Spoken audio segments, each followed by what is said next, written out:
Hjemme hos Erik og Else i en villa i provinsen.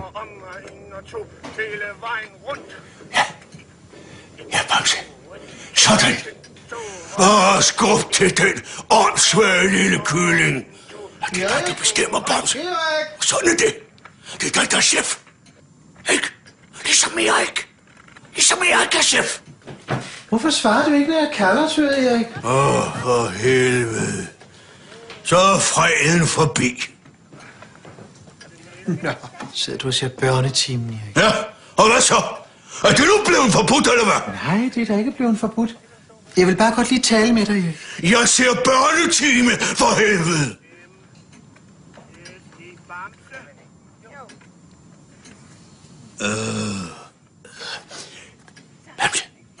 Bamse. Psst.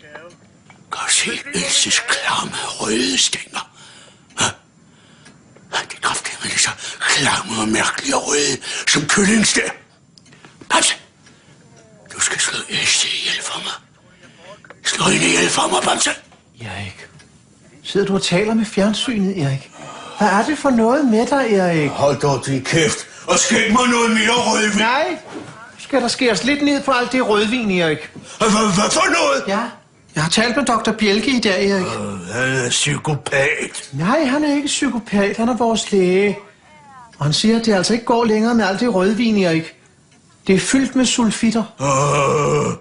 Ja, han skulle da ikke en skid forstand på. Selvfølgelig har han forstand på det, når han er læge. Desuden har han altid været så flink imod os. Hvad fanden? Hvad fanden?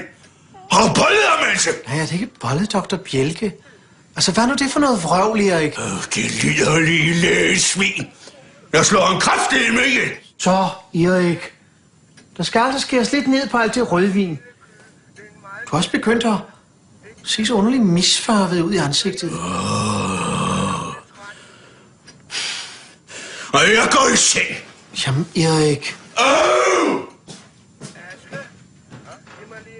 Jamen, så godnat, Erik. Og sov godt.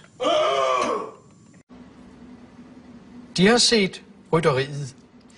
Nej, hvor var det bare hyggeligt.